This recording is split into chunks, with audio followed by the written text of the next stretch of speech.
Hey everybody, welcome to Game Day View. Patrick Claybon back here with Cynthia Freeland, and we brought a friend.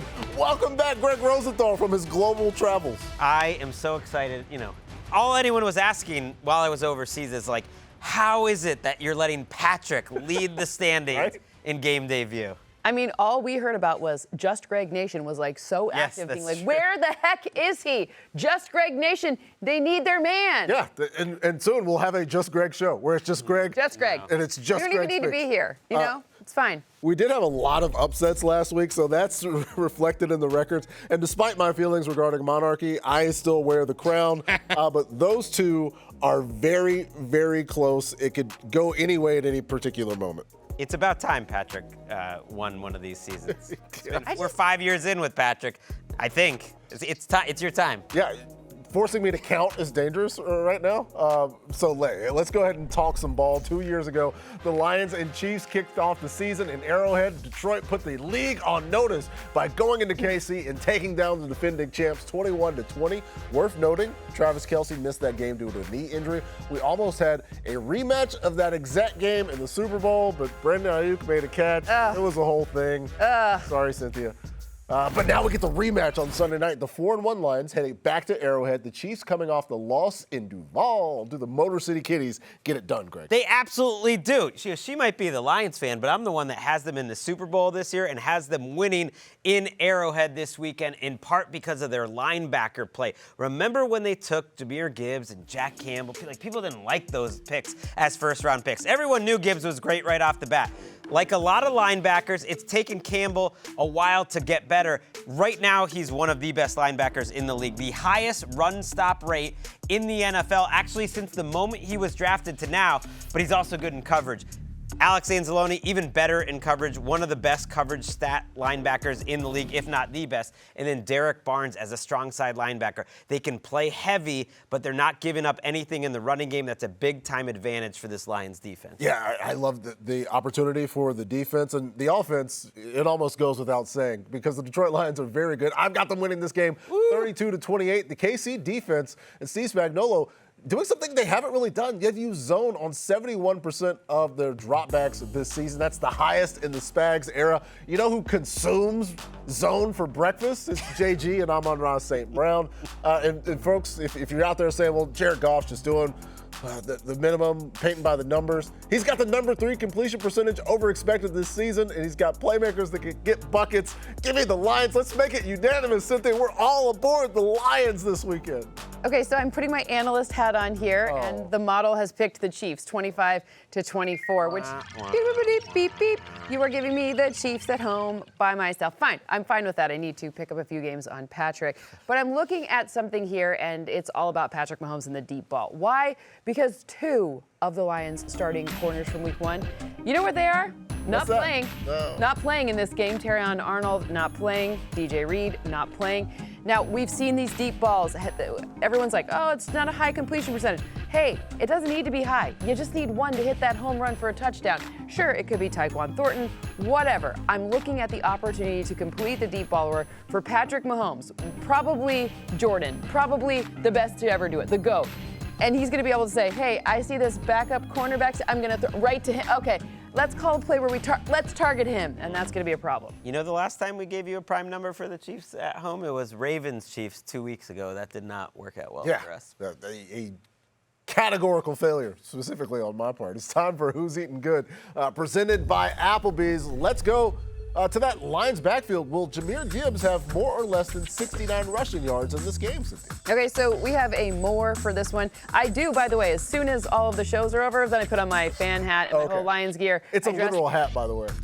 And I dress the dogs up in their gear, so I will still be cheering for the Lions and happy if they win. But Jahmyr Gibbs, 2 rush for more than 69 yards. You saw something happen. Dan Skipper, he got elevated from the practice squad. You know what that means? Jumbo's back, baby, if they have to line up 8 offensive linemen. I don't care. They're going to run the football. Darn it. They're going to run the football. And the real strategy for Jahmyr Gibbs is going to be to lay down on the ground and then fall down again then get up and run for a touchdown. Our next matchup leads us to one of the craziest plays from last season. Bears fans, now it's a good time to avert your eyes. Comes down to one last play, and it's going to be getting longer by the second. You're all the way back at the 30-yard line. Now you can step into it. Here comes the Hail Mary with the game on the line. And the ball is caught! Caught! It's a miracle! It's Noah Brown! Oh my goodness! He's so cool, calm, and collected. How are you right now? Can you describe that final play? Nothing but God, man. Nothing but God. What is it about this Commanders team? Keep fighting, man. We keep fighting. We got a great locker room, great brotherhood. Man, nobody else I'd rather go to war with. A great moment for the Commanders. The Bears lost 10 straight after that Hail Mary. Big rematch Monday night in the nation's capital. Caleb versus Jaden, part 2. Do the Bears get revenge, Cynthia? Does revenge mean keeping it closer and not losing in? No. Okay, they don't But get it means revenge. they cover. Okay, right. You said it, not me. I have Washington winning, but only by 3 points. So in some ways, that could be a Bears, if you think about it. Yeah. And what is the difference? Well, it's the production that we're seeing from Rome Odunze. When you talk about Ben Johnson going over from the Lions, we get it. Who is the Amon-Ra St. Brown? We have our answer. It's Rome Odunze and his ability to understand and execute what's being asked of him in this offense. Look at him getting that separation. Okay, it's against the Cowboys, but whatever. But ultimately, he'll also be able to find some success against the Commanders and their secondary. And Ben Johnson's had a week to think about it. So I think this is going to be one where we have a nice, like if you're a fantasy manager, you're absolutely not worried about starting anything to do with this wide receiver. I've been really impressed with what Washington has done on both sides of the ball. That's why I'm taking them not only to win, but to win by 6 points. And I just wanted to feel good when Jaden Daniels wins this game because I remember watching that Hail Mary, and because of this show, Game Day View, I couldn't even enjoy the Commanders in that moment because I had picked the Bears to win, not making that mistake because I believe in Deebo Samuel. You know, Terry McLaurin hasn't been healthy. It hasn't mattered. I'm not going to say to Deebo Samuel that, you know, I'm not familiar with your game, young man, like because I was familiar with the old Deebo Samuel. But this Deebo Samuel, I didn't think we'd ever see him again. He actually has the highest target rate of his entire career this season, and maybe one of the highest in the entire NFL, and he's holding up under that weight. They are really building an effective passing game from him, and ultimately, the thing that's great about Deebo and this team is that the passing game complements the running game, which has just been absolutely dominant. But if you need Deebo to be a number one, he is their number one right now. He's done that literally with the jersey number and as well with the production in terms of receiving. I think because we talk about the quarterbacks are always going to be a part of the discussion, 1 and 2. They're both fine. There's a world where both Caleb Williams and Jaden Daniels could be good at the quarterback position. Nope, you can only pick one. There can only be one. It's actually Drake May. I don't know if you guys knew. I will only pick one to win the game. I'll take the Washington Commanders. You can meme us away. I have the Commanders winning as well, 27-23. And what will be a fine game for Caleb Williams, I need to see what they did on the bye to this run defense. They're giving up 6.1 yards a carry coming into Sunday, and the Commanders are the number 1 rushing offense in all of football, averaging a league best 5.9 yards per carry. So if you look at that 6.1, basically every team looks like the Commanders' running game against the Bears. Wow. What will the Commanders actually look like when they go up against the Chicago Bears? I wouldn't feel comfortable taking Bears here. So yeah, we're all aboard the Washington Commanders. Those two taken 1 and 2 in the 2024 draft. A few picks later at 12, Bo Nix went to the Broncos, and last week Nix led Denver to a huge win over the Eagles. Now the Broncos going all the way across the Atlantic Ocean for their next game. Let's wake up and just do what I love. From the first snap to the last one, all down, go great. So good day to be good. Touchdown, Denver. Perfect by the Jets. It's a long time from the old road to the Bible. Makes the catch. Down he goes. Dives to the goal line. Denver wins it.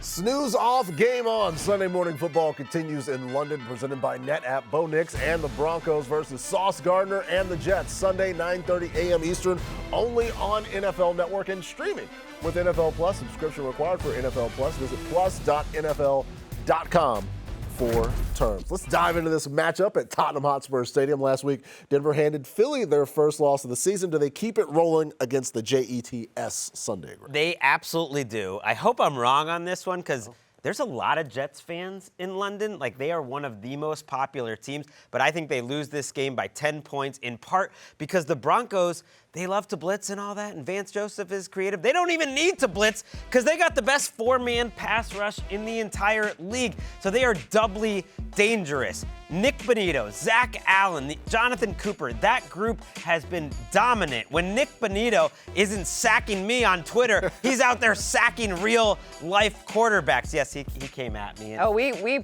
put it on the screen. Oh, we had fun with it. Tough. And now I'm afraid to ever pick against them. And look, ultimately, the Jets don't even have much of a drop-back passing game, but I think they're going to fall behind in this game, and then they'll need it, and that's when the Broncos' pass rush really shows up. Well, I'm looking at the other side of this matchup because I, too, have a big Denver win. It's a little bit different, 26-18, so 8 points, a little more conservative, fewer total points for me. But Courtland Sutton did something last week against Quinyon Mitchell that hasn't really happened this season. It made him look pedestrian.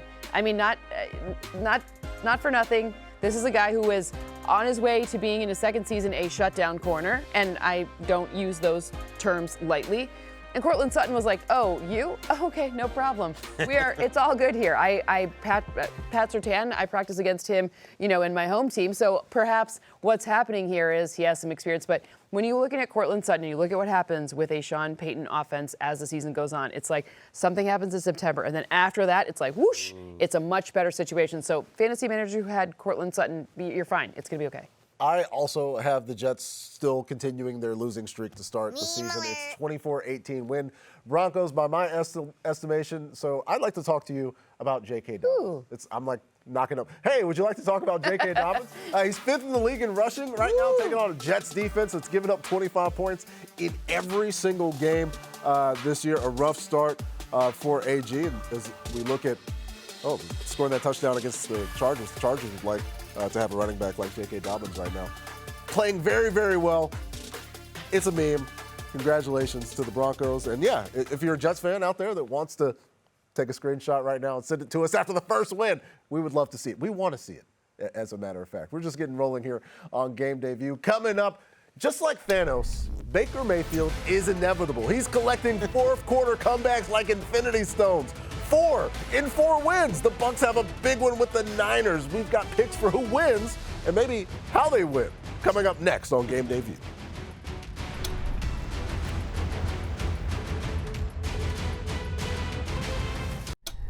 This will be a 39-yard field goal attempt.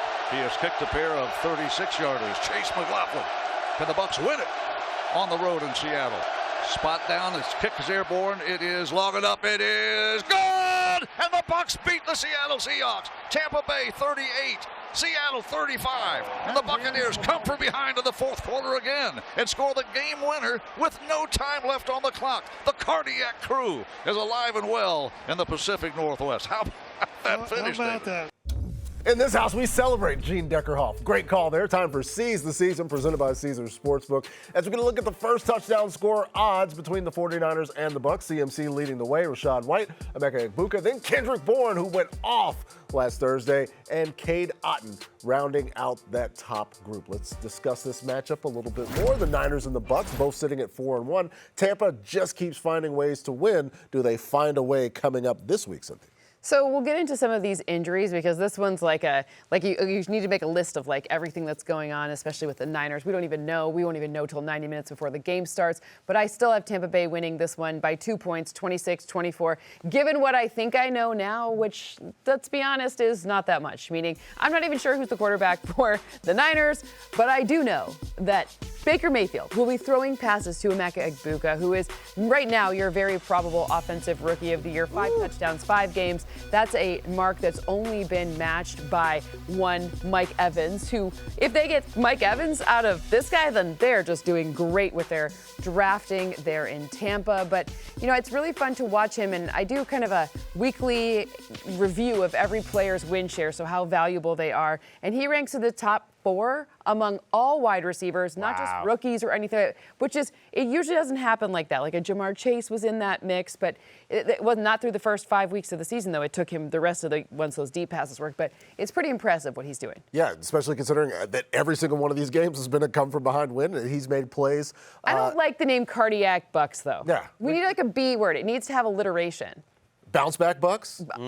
Because then, See, then we you already get 3 nailed it. B's Yeah, in there. you just need it just doesn't flow right. You know, Cardiac Bucks? Yeah. Speaking good. of threes, I have a 3-point win for the Bucks in a relatively normal game this time around, 24-21. Shout out to Jason Light for the roster construction to be able to deal with all of these injuries. And while they don't have last year's rookie breakout, they've got Rashad White because Bucky Irving dealing with those injuries. He's played pretty well, has Rashad. In his stead, tied for a career high with 2 rushing touchdowns in that win against the Seahawks. And he's a big part of the passing game as well, which is once again a top 10 offense. Change coordinators, doesn't matter. They just keep cranking them out. What do you think, Greg? I love the Tampa Bay Buccaneers most weeks. But this week against the San Francisco 49ers, I think it's time to do a little Just Greg. And everywhere I went in Just Greg Nation, which actually is all over the country, all over the world. All over the international. Ireland. It's global. They asked, he went global. could you be brave enough to choose Mac Jones on the road? As long as Mac Jones is playing in this that's what game, I was gonna say, we should I have like them to win. And it's partly because of the history. Kyle Shanahan versus Todd Bowles has been one-way traffic, much like Kyle Shanahan versus Sean McVay, where he pulled a shorthanded upset a week ago. So you look at last year's game, not a great 49ers team, and yet they almost doubled the Bucs in total yardage in a win. The year before, they win by 13 points, over 150 yardage in terms of the advantage in that game. The year before that, 35-7, the 49ers put them out. And I do think Kyle Shanahan might have a beat on how Todd Bowles' offense works. So as long as Mac Jones is out there starting, I mean, as much as I believe in UFL MVP Adrian Martinez, I'm picking If the it's 49ers. Martinez, you flip. I would flip, Okay, yes. let's get. We have for it on the record, Just Greg's this year 7-3. My record on Just Greg's are better than my overall record.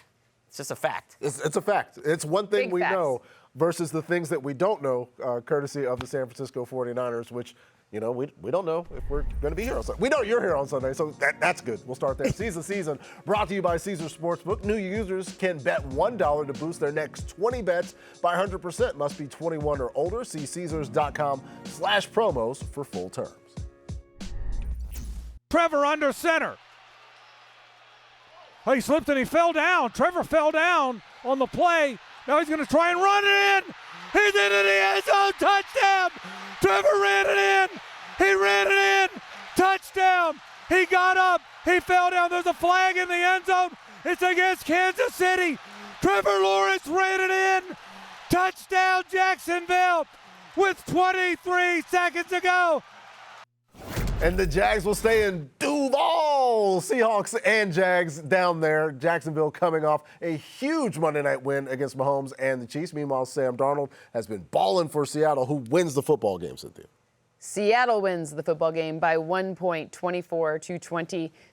The road upset really far. This is kind of crazy. I know it is the #1 turnover defense, but Sam Darnold has been balling. Gray Zabel's been great for him up front. When I'm looking at the opportunity to succeed, Sam Darnold, what we saw last year was not a mirage. He's actually even better this season. When you're looking at his ability to connect under pressure, not under pressure, all the different things that happen, he's actually, some of the numbers might be deceiving. If you only looked at, if you weren't watching the awesome Bucs game, which you should have been watching, you're like, oh man, he blew it with an interception late in the game. Go watch that interception. It was like ricochet, bad luck. This is just not on the quarterback. So if you're talking about Sam Darnold's ability to win football games, then you can watch the rest of that entire game, because that is what you're going to see in this one. They have one of the best offenses in the league in terms of efficiency. And in terms of talent, I love this defense. It's one of the reasons I'm picking the Seahawks. I agree with you. 23-20. Darnold is getting supported more each week by my guy, Ken Walker, and that blocking up front. He's in a contract year, Ken Walker,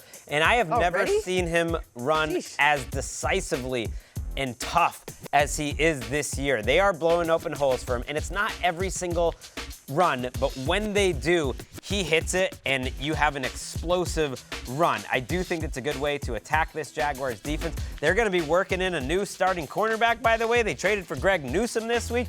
That's a little wild. I love this game in general, and I wish I knew the injury report a little more in terms of the Seahawks defense, but ultimately it's the running game and their offense, which I think carries the day. They trade for Greg Newsome. It allows them perhaps to play Travis Hunter a little bit more at wide receiver. And also, it shows that the Jags believe that this could be the year. And I believe as well, the folks at Duval, I'll say it correctly, because I'll let Liam Cohen go just for right now. So, yeah, I'll take the Straybon 25-23 because the Jacksonville Jaguars have, as of right now, the Defensive Player of the Year in Devin Lloyd. And I know that there was the Karam and Ricochet on the Darnold pick to Levante Davis. This is all just Devin Lloyd reading the eyes of best quarterback going right now, taking it 95 yards to the house, where this is I understand the Seahawks have an explosive pass game.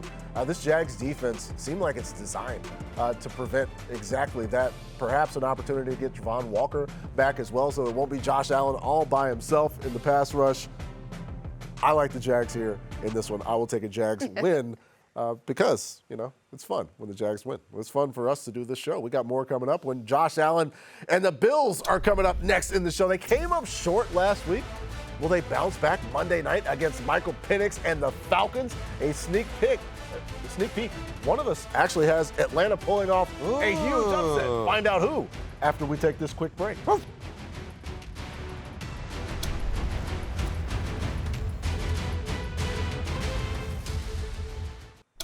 We're back on Game Day View with NFL Plus. Keep the NFL in reach. Stream live, local, and primetime games on mobile during the regular and postseason. NFL Network, including 7 exclusive live games, live game audio, and more. With NFL Plus Premium, get more football with NFL RedZone, game replays, and NFL Pro. Sign up today at plus.nfl.com/network. Terms and conditions apply. Time for The Read, presented by Microsoft Copilot. Microsoft Copilot, your AI companion for NFL Game Day and every day. We asked Microsoft Copilot which position group matchups would decide the game between the Bills and the Falcons. Copilot highlighting the Falcons running backs against the Buffalo defensive front, as well as how Atlanta's secondary will hold up against Josh Allen. Buffalo's perfect season squashed last week by the Patriots, the Dirty Birds coming off of a bye. Any chance the Bills lose 2 in a row, Cynthia? There's always a chance, but I have a touchdown win for the Bills in this one. Why? Because I went back again and I charted all of those interceptions, those 3 turnovers, and 2 of them were weird luck things. And that was a bad game. That happens in football. But Josh Allen is still your reigning MVP for a reason. He is playing the best of anyone at the position right now through the first 5 games, even with the one that didn't result in a loss last game. That's the win share metric on that. And I know he's spreading the ball around and he doesn't have this number 1, but I actually think that works in their favor. It keeps defenses guessing. It keeps the Falcons defense specifically guessing. A.J. Terrell may not be playing. That is something that would be an advantage for the Bills for sure, but it's the Bills O-line plus the run game plus number 17 that really solidifies the win for me. I hope A.J. Terrell does play. He is at practice for the first time in a while, so he could be out there, and it's why I'm trying to thread the needle here. I think the Bills win this game, and I think it's by less than 4.5. I think this is a good Falcons team, but ultimately it's tough to deal with Jackson Hawes. Yes, one of the most effective plays in football this year is not just a throw to Jackson Hawes, but just a Jackson Hawes play on the field. You're seeing Kincaid because I think these 2 guys are working as a tandem. For a long time, we've thought, okay, the Bills are a great 2 tight end team with Dawson Knox and Kincaid, but it really only worked when it was Alec Anderson on the field last year as a 6th offensive lineman.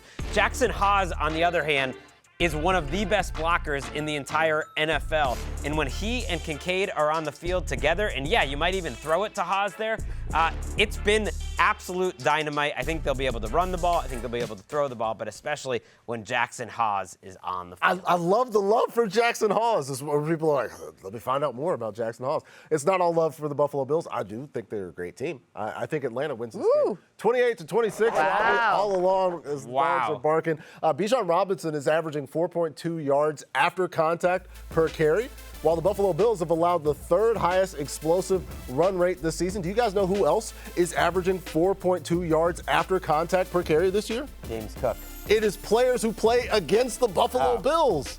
So what happens when that player, if everybody looks like Bijan Robinson against the Bills, what happens when that player is actually Bijan Robinson?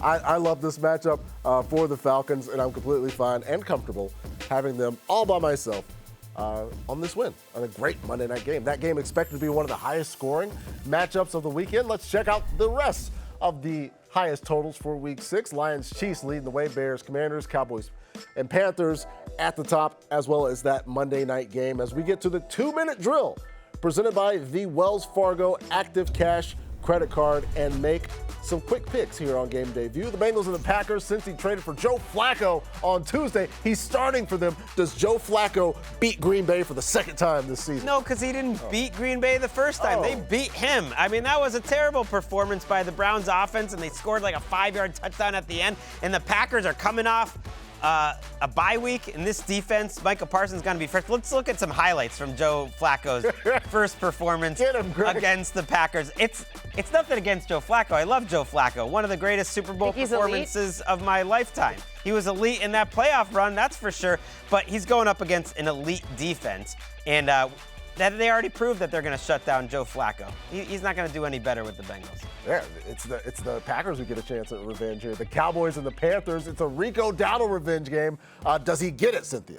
I think Rico Dowdle has a good game, but he doesn't get revenge. I think the Cowboys come out on top by 4 points, 28-24, because Dak Prescott and this #1 offense, when they run the ball, this will be the recipe for them keeping their number 32 defense off the field. It's actually Javonte Williams who's creating a lot of different opportunities for them to get open in the pass game, but I want to give Dak some love here because he is doing magical things with the football in his hands, the second most passing yards this season, and CeeDee Lamb has not been there for 2 games. So this is really impressive for him, and not that he wasn't impressive before, but I feel like sometimes, Dak gets overlooked amongst the top of the top quarterbacks in the league. So we're giving him some love right here. Yes, all love going out to Ray Dakota Prescott. Let's go to the Patriots and the Saints. New England turned heads going into Buffalo last week and winning that football game. I've got them winning here as well, 23-21 in a game where the Saints score a few more points than some folks might expect. But let's discuss Drake May, who famously is all that matters, according to Greg Rosenthal.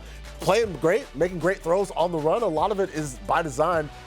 Top 3 in design rollouts for Drake May this year, and with good reason. He's great there, and on-pace stats can get a little wiggly, but he's averaging 250 passing yards a game with a passer rating of over 105. Only 2 guys to do that, couple MVPs. 2018 Patrick Mahomes and 1984 Dan Marino. How does that make you feel, Greg? It makes me feel great.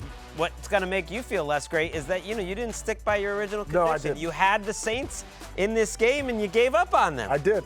I punted on them. Because what happened to the Straybon guts? You're 10-3 with Because Straybon. I saw that he's on pace to do what 2018 Mahomes and 84 Marino did. So I'm with you on Drake May. Coming up, we're taking props on props for the big Broncos-Jets matchup at Tottenham. It's Knicks versus Fields. Who's ready to shine all the way across the Atlantic Ocean? We'll tell you coming up next on Game Day View.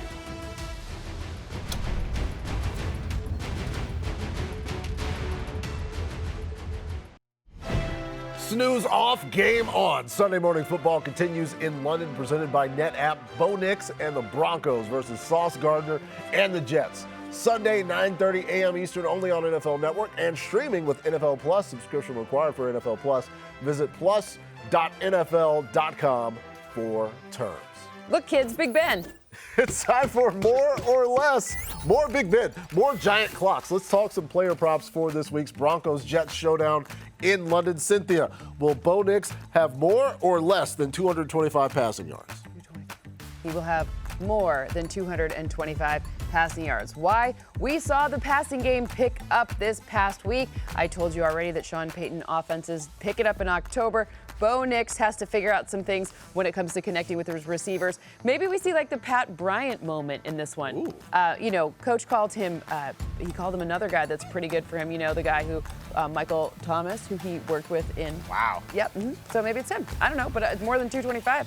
Multiple can't guard Mike references from Coach Payton regarding Pat Bryant. Greg, Will Justin Fields have over or under 232 passing yards and rushing yards? Oh, it's the rushing yards that does it. Because I actually think the one vulnerability of this Broncos defense is on the ground, especially to athletic quarterbacks like Justin Fields. And then I do conceive of a game script where they are trailing and ultimately Justin Fields is throwing a lot of passes. You know what's been the best offense for the New York Jets this season?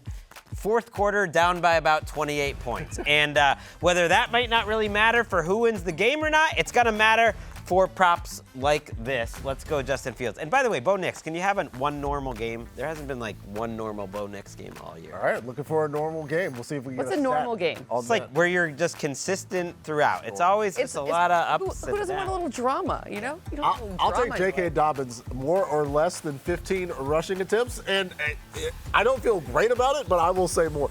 He's hit that number in 3 of 5 games, and we've already chronicled the issues with the Jets defense. It'll be close, but I got to pick one. We're binary here, so I'm going to go with more because it's green and it's fun. Let's go back to you, Cynthia. Breece Hall doesn't have a rushing touchdown this season. Does he finally get into the end zone? So on the ground? Yes. No. It could be through the air, but I don't think that he has a rushing touchdown. Even though the Broncos are vulnerable to the run, I don't think the game script will dictate it. Sure, he does have tied with J.K. Dobbins for the most 14, 10-plus yard rushes, but when he goes to the red area, the Broncos play a totally different type of defense. This will not be something that's great for Breece Hall on the ground. He could end up with one through the air, but that's a little bit. We're talking about rushing touchdown, no. All right, speaking of the air, Cortland Sutton facing a Jets defense that's allowed 19 plays of 20 yards or more. Will his longest reception, Greg, go for more or less than 24 yards? I'm going to go more, and I know that he's got Sauce Gardner probably tracking him for some of the game, but you talked about how Cortland Sutton beat Quinyon Mitchell a lot last week. And yes, those big plays that the Jets have been giving up, it's the second most in the entire league in terms of 20-plus yard plays. And who is better than Sean Payton at dictating matchups and finding basically anyone other than Sauce Gardner for Cortland Sutton to beat down the field? You know, for Cortland to catch all those balls on Quinyon, he had to have some pretty normal passes coming to him from Bo Nix. I just mean that he was scattershot for 3 quarters and then he's great, or he does some crazy things. Like, all just he give me cares something about normal. is this number. All right, last one, Garrett Wilson, 55 receiving yards, more or less. I'm going to go with more, because I think the Jets might need to throw in this one. There was only one game where he didn't hit that number. I understand Patrick Surtain is over there, but it's 55 yards, and it's Garrett Wilson. It'd be weird for me to not say more, because he could get it. He could get it. Broncos, Jets expected to be one of the lower scoring games of the week. Here's a look at the rest of the games that, the folks at Caesars think might look a little rock fighty. The Browns, Steelers, the Titans, the Raiders, the Broncos, and the Jets right there. Chargers, Dolphins included as well. Time for What's Ahead. Presented by Credit One Bank. The Rams and the Ravens also expected to be low scoring. Both teams coming off of disastrous losses. Who bounces back this week, Cynthia? Okay, well, I have to do it too now. Yeah, that was much better. Mandatory. It's just mandatory, but I think that the Rams have a nice touchdown win in this one, 27-20, in part because of Kyren Williams, who is another guy who I feel like we don't talk about enough for being super efficient, super effective, a guy who's counted on by his coach in all sorts of situations. When things go left, he gets them back right, meaning if he doesn't hold on to the football, they figure it out right away. He's their end zone threat. He kind of does it all, and it's really fun to watch Puka Nacua run in front of him to throw blocks for him, which just shows you what kind of team this is playing for each other like that. So it's pretty fun to see everything that's going on with this Rams offense. But Kyren Williams, just a lot of love. The Ravens defense missing some pieces. I didn't even want to bring that part up, but we're not worried about that. We're just talking about Kyren Williams being good. And the Ravens defense might have a few pieces back this week. Maybe. Like Marlon Humphrey could be back on the field, and that's good, but it's not good enough for them to compete in this game. I ultimately think the Rams win by so much that it's one of those games you can just start working on different aspects of your offense that you haven't been before. It's almost like an extended preseason game playing this Baltimore Ravens defense. So it's been so Devontae and Puka heavy that let's get Tutu Atwell a little more involved. Let's get Blake Corum more involved. I think he could really carry the load to make it so that Kyren Williams isn't so overworked. And then, yes, Terrence Ferguson A great, really physical-looking young tight end has 1 catch on the season. Let's just start working on things. That's where the Ravens defense is at right now. I apologize, Patrick. No, Greg, it's one of those things where you're coming at this Ravens defense. You've got a 22-point win. It's disrespectful. That's why I have a 36-point win. Oh, no. 38-12 for the Los Angeles Rams. Let's regale you in some Ravens pass rush video from last week where C.J. Stroud was under a ton of pressure.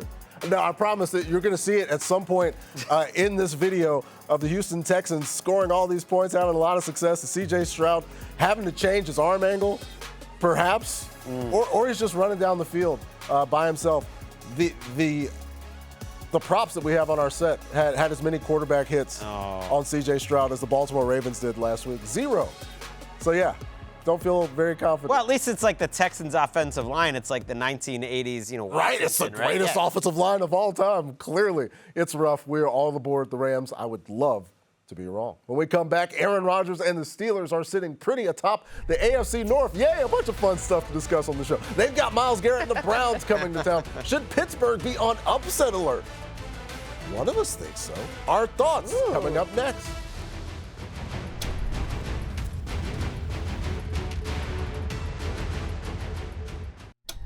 Out of the gun goes Jones, sweeping left. Taylor cuts back at the 5 into the end zone. He dances in again. 3 of them today. 3 touchdowns for Jonathan Taylor.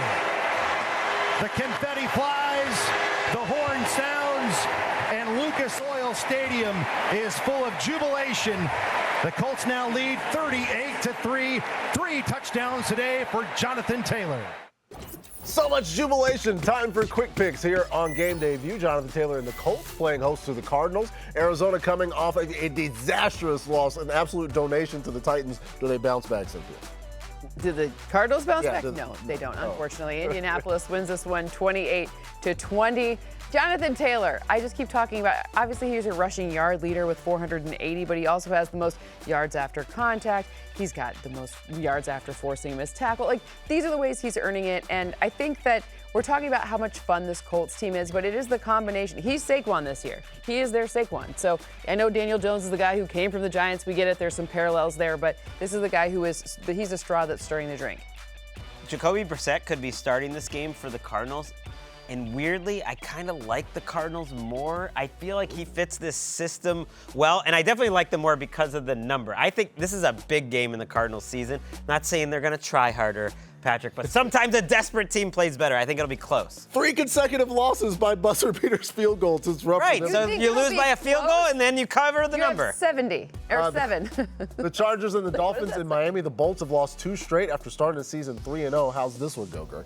I have no idea because these two teams right now both have so many injuries and problems, but ultimately I think the Chargers win a close game. I don't trust them to win by a lot because when they are in run defense, they're struggling. But when the Dolphins try to run the ball, they are struggling. So it's really a weakness on weakness, and I think watching this Dolphins team get blown up in the backfield so often, when your head coach is known for his run game acumen. Like, that's what he was in San Francisco, and that's what he was in Miami for a while, and that's your fundamental number one thing that you are built around. Ultimately, if you're not getting that done, then I think it's a problem. And like their O-line is a laundry list of potentially injured players. I mean, we already knew Rashawn Slater, Joe Alt, Trey Pipkins, maybe Mekhi Becton is playing or maybe not. Like, there's just so many injuries there. Omarion Hampton, like, it's just a much different team and a lot more pressure on Justin Herbert. Yeah, get well soon to the folks in the South Bay, where I also call home.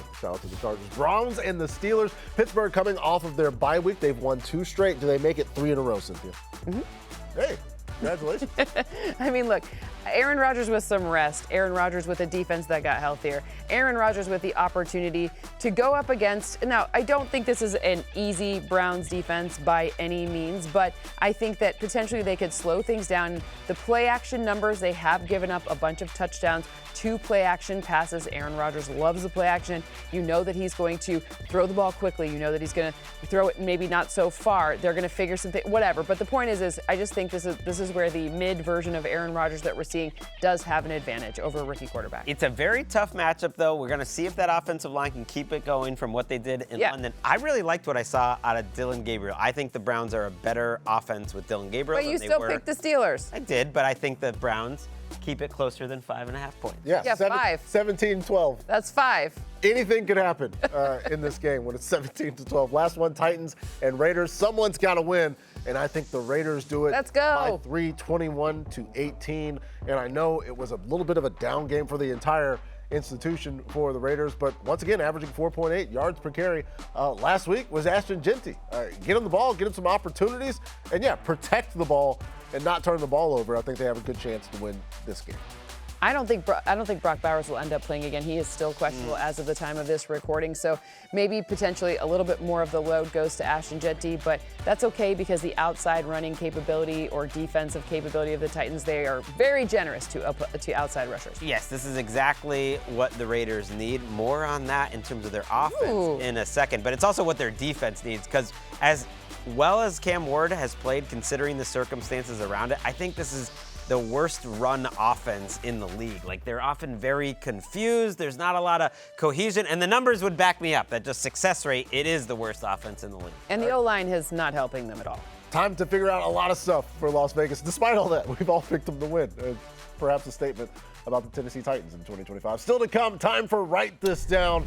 Our favorite prop bets for the week. Cynthia and I went 7-1 on these things while Greg was out of the country. Might have to make your pick for you, Triple G, because we are in fuego. I haven't gotten to Write This Down right since 1973. See if Greg breaks the streak when we come back on Game Day.